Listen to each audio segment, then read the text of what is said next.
Hey everyone, Ryan here with the Start Guys, and hey, I have with me Jensen Meier, who's going to share his story. And check this out, we are in Chicago O'Hare Airport because right now we are actually in, how long, Jensen? Another hour and a half, right? Yep. An hour and a half, we are boarding a flight to go to Zurich, Switzerland, and then we'll be there for a few hours, and then we're headed to Nairobi, where we're going to spend just over a week in Kenya. So we'll fly into Nairobi, we'll stay the night, and then we will be going to this place called Rusinga Island. And I'm telling you all this backstory, and we're shooting this in the airport because this is part of Jensen's big, and I want you all to hear his story because it's really compelling, and it's meaningful, and it's big, and it's deep. And so, dude, I'm glad you're here today. And thanks. I'm glad I get to travel with you. So I'm going to throw it to you. I've known Jensen for just over a year. 2 years, just over 2 years. And he's going to share a bit of that story.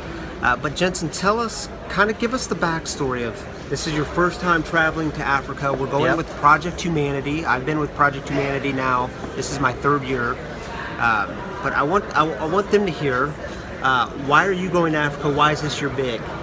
Well, part of the reason I'm going to Africa, I love volunteering. It's just something that speaks to me. I've done a lot of mission trips when I was in high school, and this was kind of an opportunity that came up, and Ryan had talked to me about it a little bit and just said how amazing it is, and so couldn't turn it down. And then another part kind of behind that, so what we're doing when we're there is we're going to be working in hospitals, helping women that are giving birth, and we're trying to, help out with stuff like that.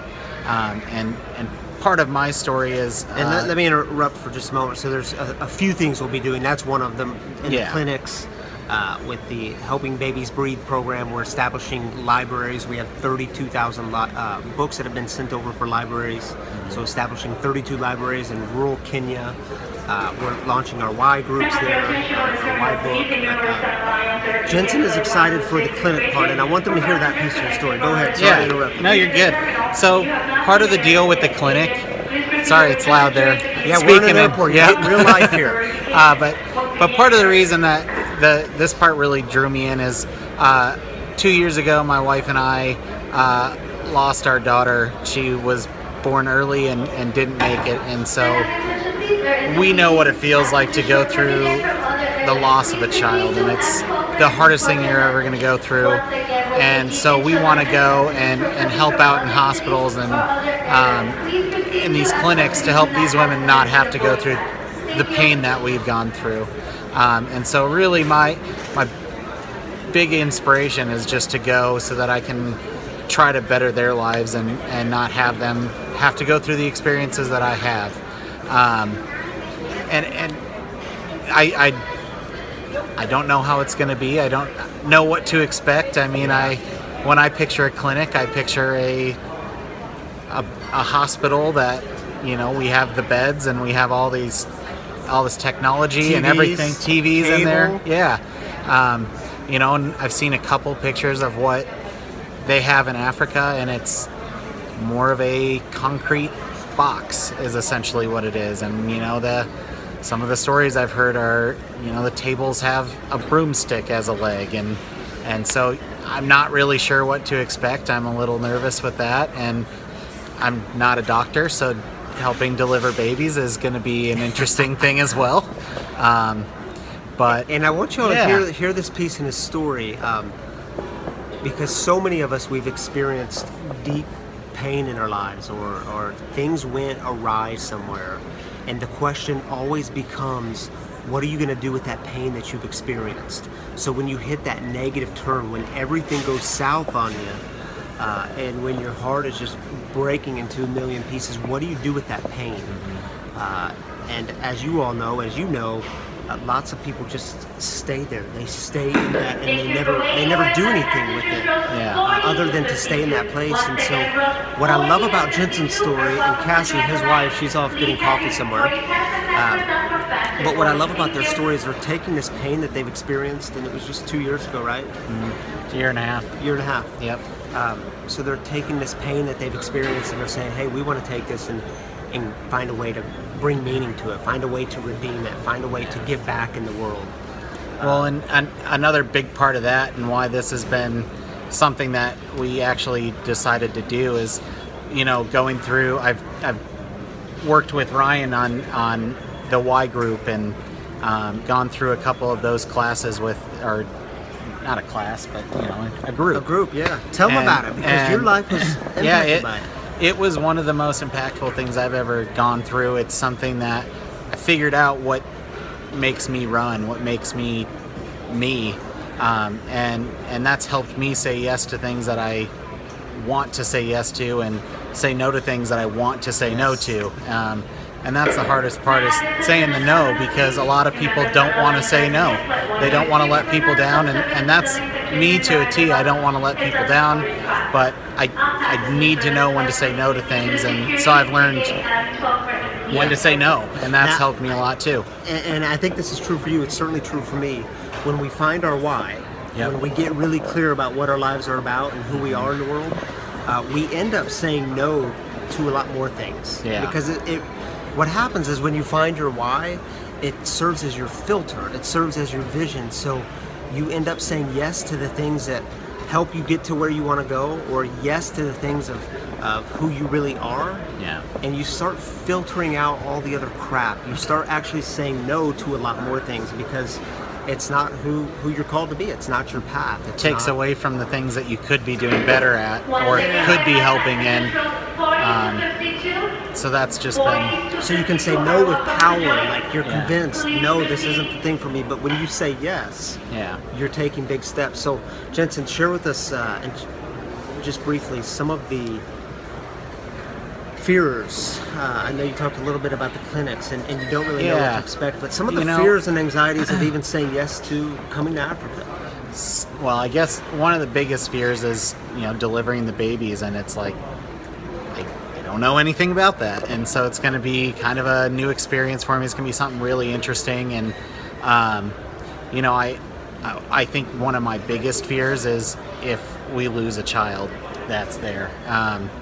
And it happens. That's part of life, but it's something that I don't want to see somebody have to go through that, and I don't want to have to go through that as well. So that's one of my biggest fears.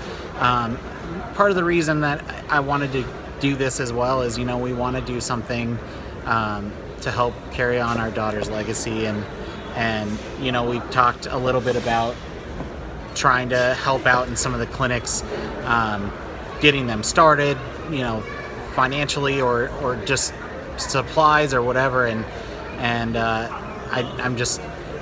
don't know what to expect. I don't know if it's anything that I'm expecting, if it's something that I want to help with, and that's something that is a fear of mine, because I know I'm going to want to help, but I don't know if this is one of the things that I need to say yes to, or want to say yes to, and so that's kind of another fear. But you're taking a step. Yeah, you're taking a step in that direction. Well, and I think that's important. Yeah, just gonna have to see how it goes. But and let me throw out another note. As you were talking, I was thinking about, we have a bond now, me, you, Cassie, because of that pain. I knew Cassie and Jensen a little bit before their daughter passed. But that's what brought us together. I mean, I'll never forget getting that call when you were in the hospital, and Ellie, had just passed. I think she was in her last moments, her last breaths. And man, that bond of pain can be really deep. Yeah. And there was a sense of walking through that together and saying, now look what you're doing and how you're making sense of it and bringing meaning to it. And I would have him take off his shirt, but it would be a little creepy to do that in the airport. Come on now. There you go. He got the footprints of his daughter on his rib cage. I don't even have tattoos on my rib cage because I hear it's way too painful. It is. You're much more of a man than I am. Hey, anything else you want to add? Hey, and you guys are going to hear more throughout the week, some more stories coming out of this experience. And I want to give Project Humanity a shout out. You're going to hear from Darren Tipton, the CEO and founder of Project Humanity. We're going to get him on a story. But if you're thinking about ways to give back and ways to make sense of the pain that you've experienced, in my experience, it is always found in giving back. You have to serve others. You cannot think your way out of it. You can't serve yourself your way out of it. You have to serve others. So take that pain that's been stored in here and start finding ways to give back to the world. And it's one of the ways we take steps towards redemption, towards making sense of the world, making sense of our lives. And I've definitely found that just with sharing my story with so many people and hearing other people's stories and them saying, you know, I'm not brave enough to come out and talk about it yet. It's been 20 years and it's something that I think is so it's hidden. People don't realize that this is something that happens. It happens to a lot of people, and we want to be out there and be able to talk to people about it. And you know, we've been lucky because we've had Ryan and Tammy to really help us you know, get through some of the hard times, and they've been there to support us and really just be good friends and allow us to talk about it. And you know, that's what we want to do. We want to be there for somebody to be able to talk about it and be able to ask about it, because it's something that people don't talk about. Yeah, and they're doing it. They are making themselves available to help other couples who are experiencing the loss of a child. And I know Cassie's doing the same thing. Jensen's opening himself up to it. So if you're watching this video today and you've been through that, and you need to hear the sense that you're not alone, let's talk to this guy, talk to Cassie. Yeah, you're not alone. People have been through this. And I do just want to say, it hurts just as much for the men too. I mean, guys don't get I've had so many people say, "How's your wife?" and they never think about the guy. And just knowing, you know, I'd love to talk to anybody about that, and just I'm here for you. So, all right, man. Hey, we've got to go eat some lunch because we've got to get on another 8-hour flight, and then once we get there, we have another 8 or 9-hour flight, and we will arrive in Nairobi sometime tomorrow night, and it is going to be awesome. Like I said, you're going to get updates from us along the way because some incredible things will be happening. Thanks for tuning in. Any final words? I'm good. If you want to connect with Jensen, hit him up on Facebook, Instagram, Snapchat. He's on all of it. Jensen Meier, Meier. All right, everyone. Take care. We'll talk to you soon.